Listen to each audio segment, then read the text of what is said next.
Welcome to Six Rings and Counting. I'm your host, Corey Idle, and joining me, as always, but not often enough, the man, the myth, the legend, number 35 in your playbooks, number 1 in your heart, Mr. Lou Willard. Doctor, What's going on, brother? What's going on, man? Loving life. Loving life. You know that's right. It's hard to get these headsets to stay. I got to grow my hair back out. Yeah, you do. What's the song? Maybe next lifetime? Because I think it's gone for this one. It's gone for this one. Yeah. They got medicine now. I'm about to get that 2-sided tape, put it right there. And Six Rings and Counting is now brought to you by Scotch Tape and Rogaine. They better come on there. If Scotch Tape don't work, try you some Rogaine. You got that right. Lou, we had some fun news, I guess. It's some news. Aaron Rodgers has basically came out in one of his newest interviews and basically has said that this is it for him. This is the final season, is how it feels for him. I mean, a lot of guys talk and then they change their mind, which is fine. You're allowed to. However, this puts a different air into, I think, this season and the importance of it. Am I right? Yeah, oh, you're 100% right. And like for all the criticism he's gotten and received and well-deserved, when he said that, he did Pittsburgh a huge favor because now they know a year ahead of time he's not coming back. And if he changes his mind, cool, as long as he's playing well. Yeah. But if it ends the way he's planning for it to end, this is it. Because I can tell you right now, if they make the Super Bowl, he's retiring. Cam Hayward's retiring. And there'll be one or two other players that you don't know about that's going to slide out too. If they win it, they're definitely gone. They're definitely gone if they win it. But he's telling them right now that he's done. But to his credit, he also stood up in front of the team and told them that he understands their concerns in the team meeting, but he assured them, and of course, what else is he going to say? But he assured them that he's all in. But what else is he supposed to say? So you'll know if he's all in by his play.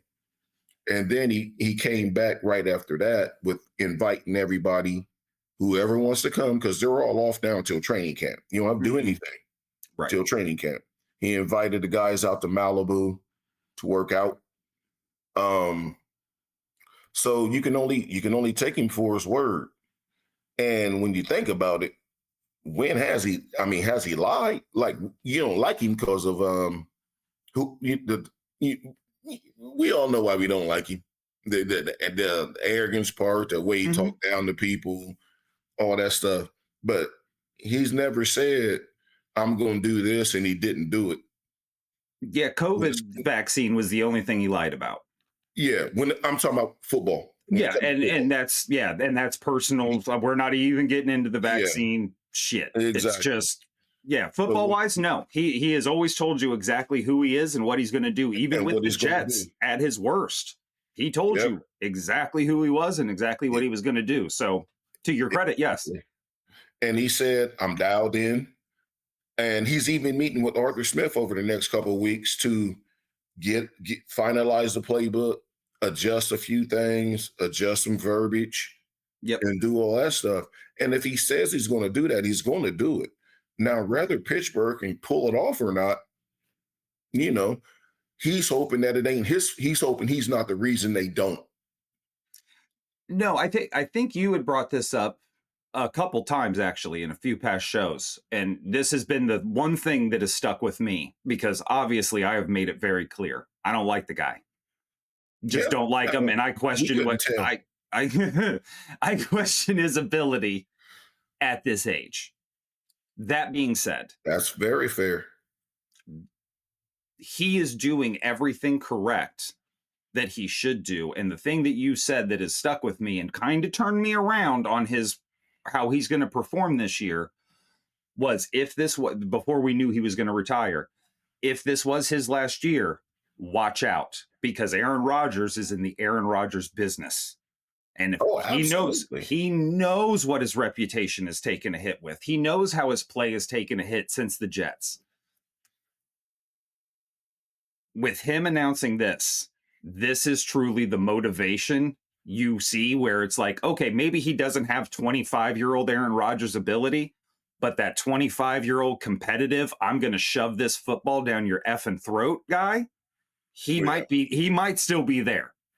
You know, he really mentally, might. Yeah, if he says he is, and if he is, like, he has not lied about anything football-wise in his career. Like, he's told you what he's going to do. And again, like I said the last show, his numbers at the Jets were not bad. No. The Jets were bad. And what I think will help him the most this year, he don't get to run the Steelers organization. Exactly. He went over and took over the Jets organization.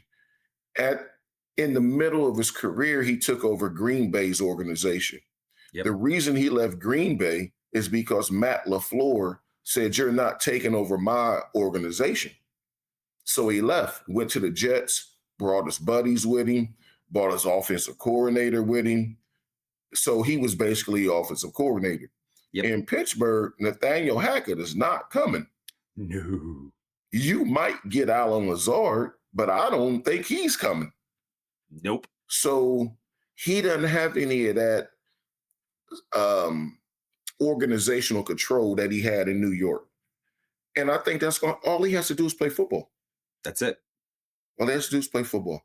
And the thing I do know about him, as much as however you feel about him off the field is off the field, but on the field he's a first ballot Hall of Famer. 100%. He's not going to lose the game for you. No. More importantly, he can go win a game for you. Oh, like I said, there's not going to be a team that Pittsburgh plays and the other coaching staff is going to go, nah, just punt it to him with 2 minutes left. Yep. We're up by 2, punt it to him. You'll see those teams go for it on 4th down to keep the ball out of his hands so they can take a knee. Because he can go down the field and win you the game. But he's not going to make the mistakes to lose you one. That's to counter my own argument about his potential loss of ability. Yeah. Just with age and the physicality that's necessary.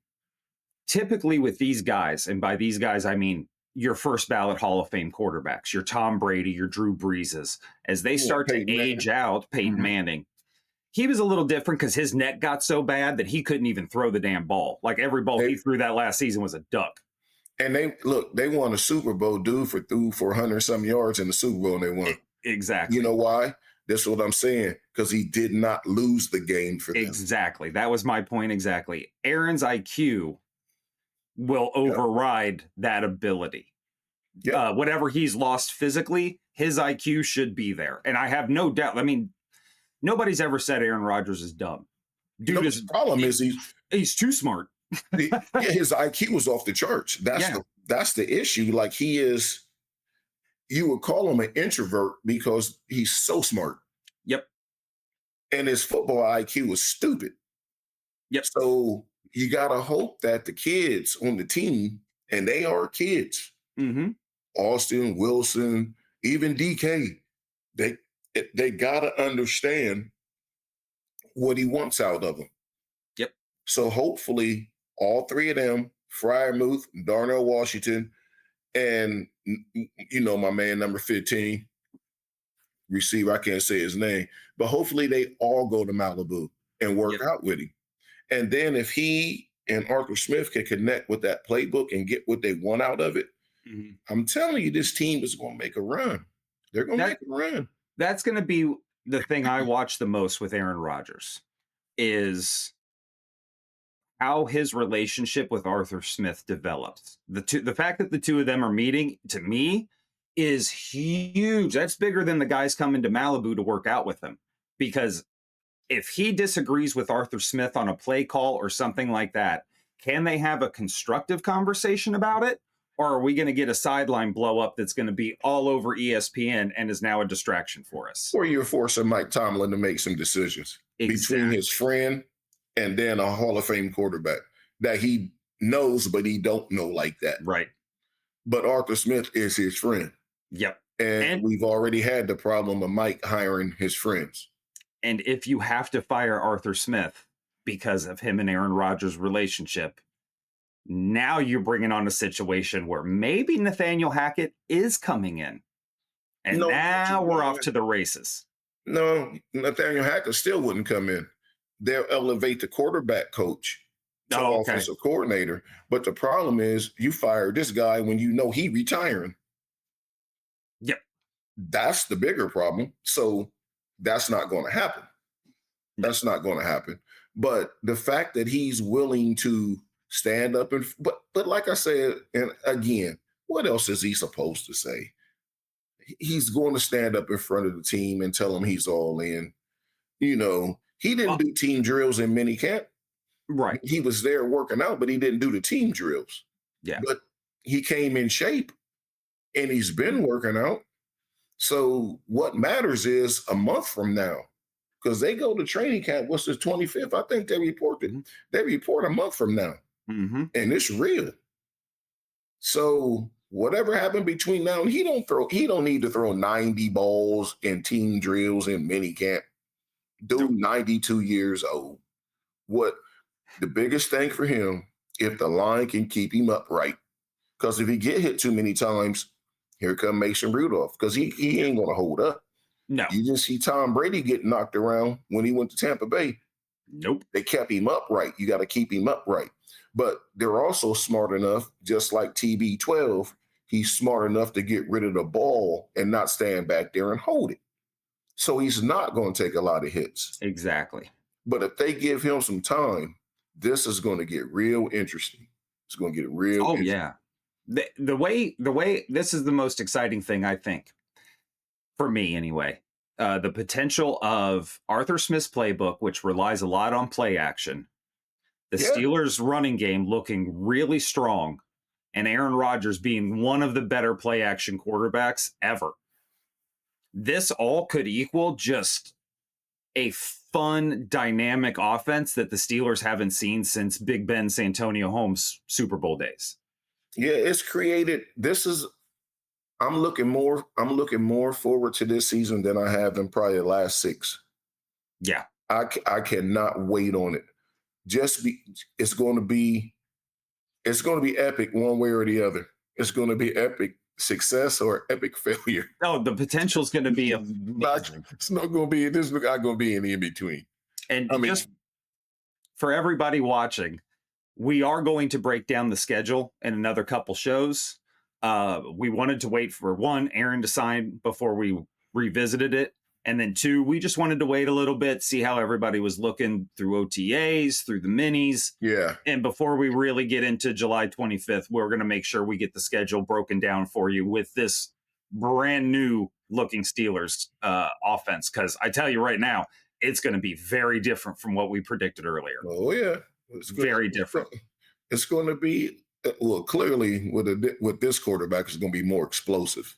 Yes. So, I mean, I can't wait for it. And like I say, he might grow on me after he retires as a person. Mm-hmm.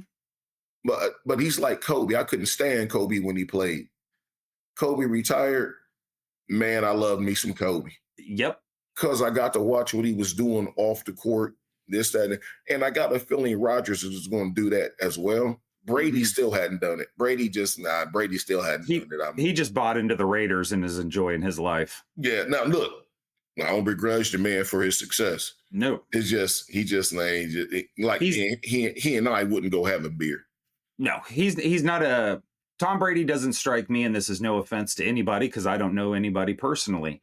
He doesn't strike me as the kind that's going to give back to the community much. There you go. His money is his money.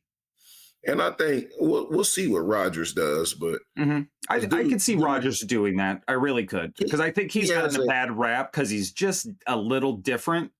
He doesn't hide his ego. he has Jerry Seinfeld sense of humor. It's Yep. very dry.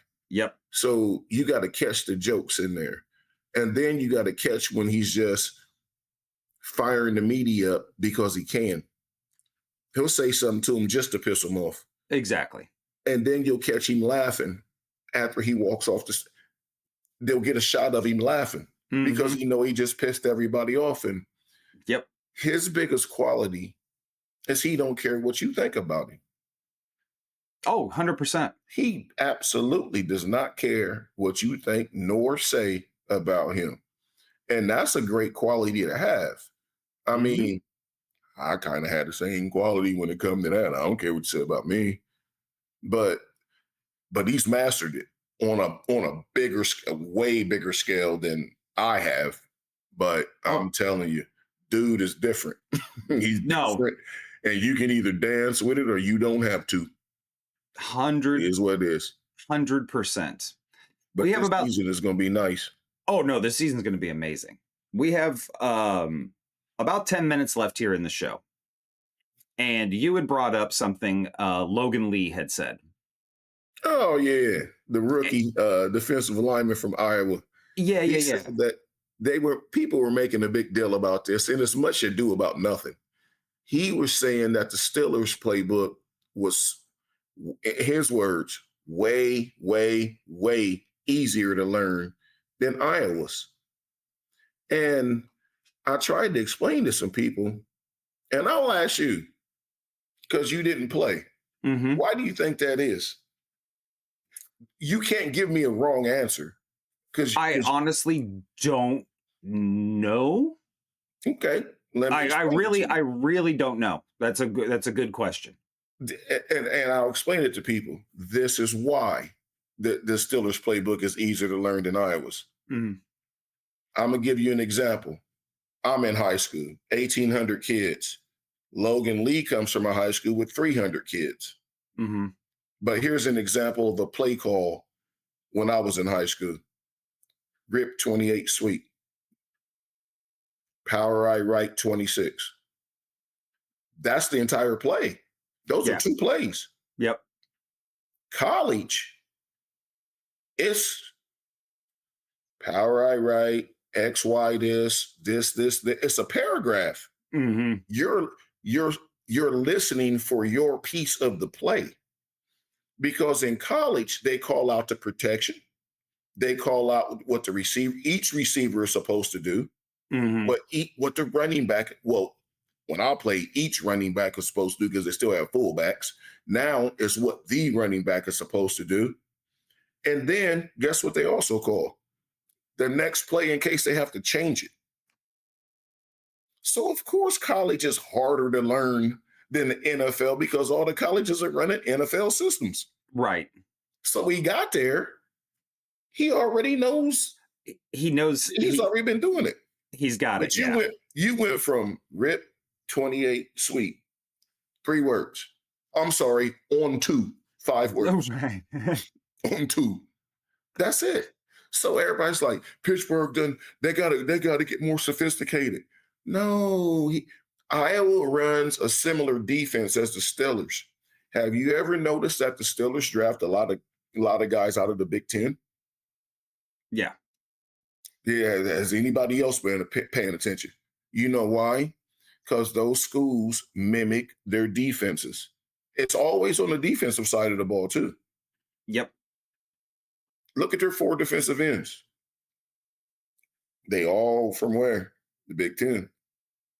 Look at the linebacker. I mean, they get guys that can learn that defense.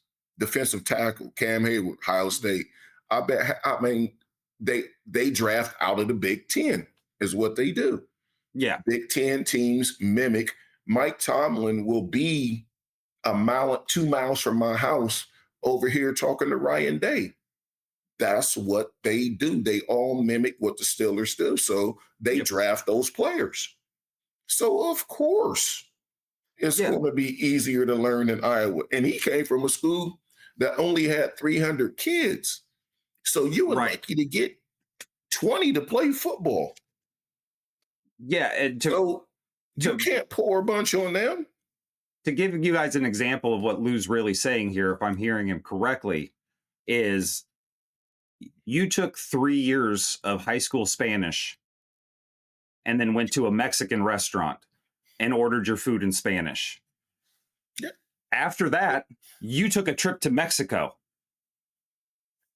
You didn't know the language. You know what I'm saying? That language is very different from high school Spanish over into real Mexico. But you learned it quick. But you picked it up. And then when you go back now you got it. Now you understand the language. It's all it is. Pittsburgh stuff is too easy. I'm like, no. Yep. You go from high school to college. Look, in high school, I guess you get a playbook. I got to Ohio State. They gave us a 3-ring binder that was 3 inches thick. Yep. There's your playbook. Learn it. I mean, it was that thick. You better learn it. So now, of course, when you get to the NFL, every system is the same. The words are different. Oh yeah. You see the players on like Hard Knocks and stuff go back to their hotel rooms with iPads. That's I'm old, so it's all iPads now. But it has that much information on it about that playbook and what the Steelers are doing. Like, it's not just they're playing Candy Crush. Like, they have to jam on that. And the thing is, too, like, all the systems are similar. Mm-hmm. The verbiage is different. Yep. So what they've done, quite honestly, is overcomplicated all. They really have overcomplicated it. Yep. Because bottom line is, our guys are better than your guys. I can tell you, I'm running right there on 2, and you can't do shit about it. That's even at the NFL level.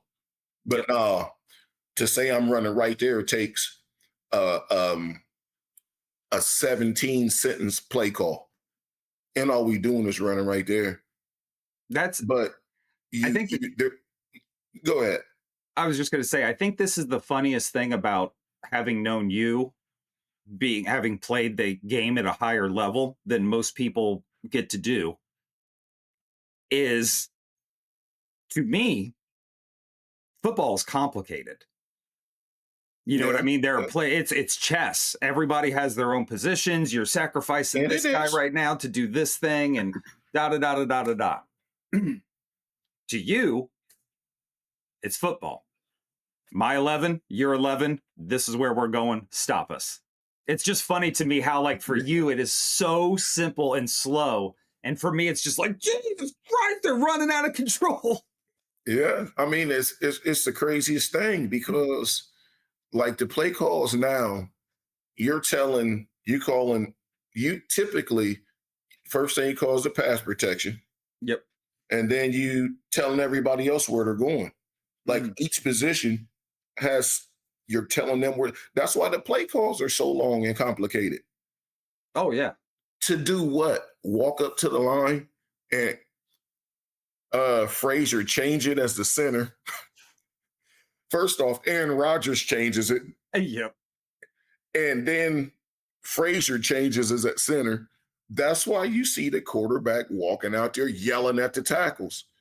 They can't hear the center. Especially if you at home, you can hear them. If you're on the road, you can't hear the receiver. That's why you think you see the receivers leaning in. Yeah, well, even the running back will take a step up or two. And we'll walk up and ask the quarterback, what are we doing? Yep. Because they can't hear them. If you can hear them at home, but on the road, you stand no chance. Go to Seattle and try that.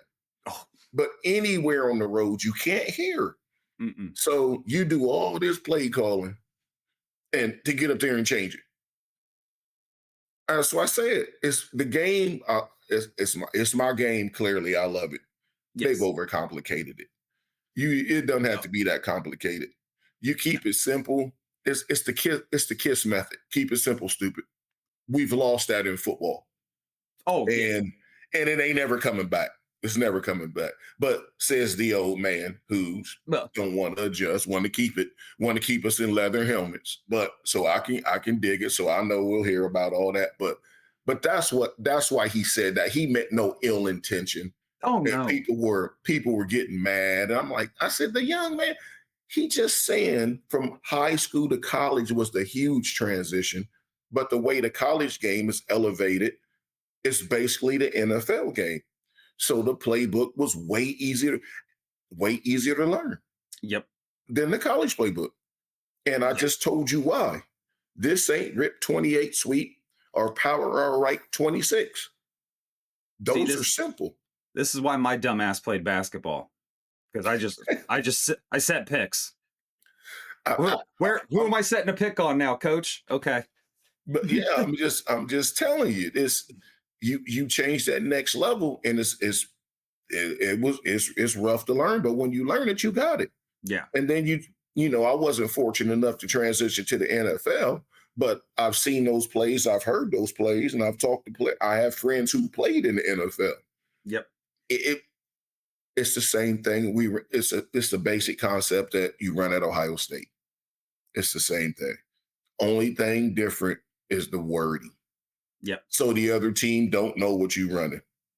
They might call it Falcon, you call it Eagle, but I'll be damned if the ball ain't going to the same place. Exactly. That's all it is. You just got to learn. You got to learn your stuff. I love it. And we just took everybody in the Six Rings universe to that next level. Thank you, Lou. Now that was dope. Lou educating us in football might be the most dangerous thing in the world. Look, I'm gonna tell you a secret for all of y'all, and I'm gonna tell you, Corey. Watch a game, and watch when. Just pick a game. Say the Bengals and the Ravens. Mm-hmm. You'll hear the quarterback talk. They'll say, watch what they say. Then when you hear Lamar talk, watch what they say, and watch where the ball go for each team. I bet it's the same play. The verbiage is just different. I've noted. We are definitely going to do that. You got to watch it. Definitely going to do that. And the verbiage will be completely different. And Chase Brown ran off tackle, and Derrick Henry ran off tackle. But they barked out all this other stuff. Right. Watch it. I love it. It's the funniest thing. I love it. You actually got me wanting to tune into a preseason game now. Just saying. Before you do any damage, we're getting out of here.